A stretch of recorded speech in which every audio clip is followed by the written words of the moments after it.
Good morning and welcome to Newschannel 20 Sunrise. I'm Alexandra Rayford. Yeah, and I'm Mark Hespel. Breaking news this morning about the presidential election. Donald Trump will officially become the next president of the United States. The Associated Press calling the race just minutes ago. The Associated Press now reporting that Trump won the state of Wisconsin, giving him enough electoral votes to win the White House. Trump also won the battleground states of Pennsylvania, Georgia, and North Carolina. Now, this comes as Republicans have taken back control of the Senate for the first time in 4 years. Later on in the show, we'll be taking a look at some of the big races that led to this change and what it means for the balance of power in Congress.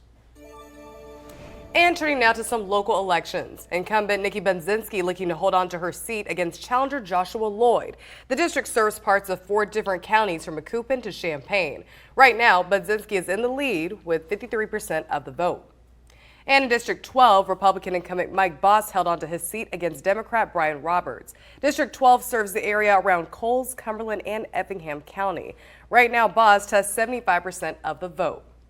And we also have the results of a ballot referendum in Iroquois County that asked residents if they would support efforts to separate from Cook County. Our Monique Davis brings us details on the final count. The results are in, and residents in Iroquois County have voted yes to separate from Cook County with a total of 6,800 votes. Iroquois County officials said they are heavily dissatisfied with the state and how residents in rural areas are treated. A few weeks ago, I spoke with political science expert Kent Redfield, and he told me splitting the state from Cook County would have an economic impact on all residents because a majority of the taxes collected, jobs, and economic activity happens in the Chicago area.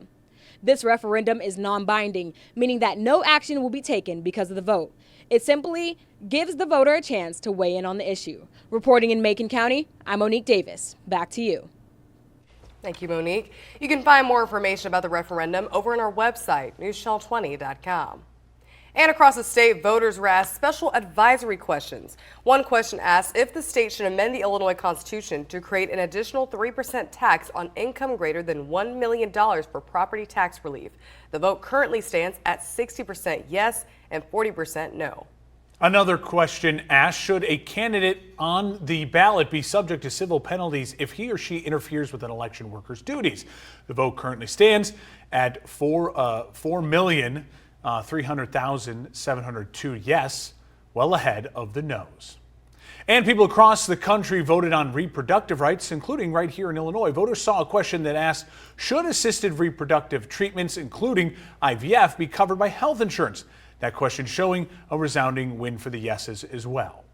And we're also getting new numbers about voter turnout across Illinois. Officials say there was a massive increase across the state, and our Carolina Hassett brings us the details and is working for you to show how they've changed.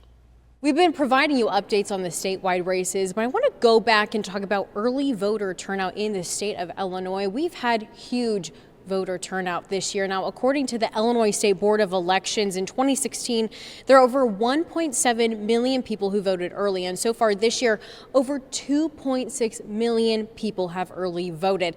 Now, the board is comparing numbers this year to 2016 since 2020 was during the pandemic and vote by mail was the majority of how people voted. Matt Dietrich from the Illinois State Board of Elections says this is a huge turnout for the state of Illinois. A lot more people decided they liked the convenience of early voting, got out early. It might have been an indication of, voter interest, that they were extra charged up to get out there and vote in this election. Now, Dietrich says when it comes to trends in the voter turnout, it's still too early to say. However, the Illinois State Board of Elections, they're going to break down voting demographics on their website, such as age and gender and other categories, once more votes have been counted. For now, we're going to send it back to you. Thank you, Carolina. We will continue to update the numbers as they become available. Thank you, Matt. We're continuing to track the balance of power in Congress as we get some more final results in from last night. I want to first start off with the presidential race. The Associated Press, as we said this morning, has officially called it for former President Donald Trump. The map for the presidential race is starting to look a lot like 2016. Trump winning in Georgia, Wisconsin, North Carolina, Pennsylvania. Those were all swing states he won in 2016 and that he lost in 2020, except for North Carolina. Currently leading in Arizona, Michigan, Nevada. The Associated Press has still not called those races. Nevada is a state that Trump did not win in 2016 or 2020, so that would be a new gain for him. As we focus on the Senate, though, we have the map pulled up here. The Republicans started the night without control of the Senate. They were down 51 to 49. The Associated Press can confirm with wins for Republicans in Ohio, that is Moreno beating the incumbent Brown, the Democrat, and Justice, the Republican, beating the Democrat Elliott in West Virginia. Those two gains alone can confirm that the Republicans will have control of the Senate. So now you have President-elect Trump going into the White House with control of the Senate. As far as the House goes, we'll take a look at that later on in the show. Can President Trump, elect Trump, go into the office with complete control of Congress? We'll be tracking that. Good morning and welcome to News Channel 20 Sunrise. I'm Alexandra Rayford. And I'm Mark Hespin. Breaking news this morning about the presidential election. Donald Trump will officially become the next president of the United States. The Associated Press calling the race just minutes ago. The Associated Press now reporting that Trump won the state of Wisconsin, giving him enough electoral votes to win the White House. Trump also won the battleground states of Pennsylvania, Georgia, and North Carolina. This comes as Republicans have taken control of the Senate for the first time in 4 years, and the House is also up for grabs. Later in our show, we'll be taking a look at some of the big races that led to this change and what it means for the balance of power in Congress. And turning now to a local election where residents in Macon County voted on who will be the next coroner. Our Monique Davis has been following this race and brings us up to speed with the results. Ballots started rolling in around 7:30 p.m. last night, and the results are in that Republican Michael Burkham will take on the position as the next Macon County coroner. Burkham ended the race with a 20% lead over Democrat Tiffany Hall with 26,372 votes. I spoke with Burkham over the phone, and he told me he has a lot of business experience from running a family-owned ambulance service. I also spoke with Burkham's predecessor, Michael Day, on the phone, and he told me he will be sure to help the winner of last night's race transition smoothly into the position. Reporting in Macon County, I'm Monique Davis. Back to you. Thank you, Monique.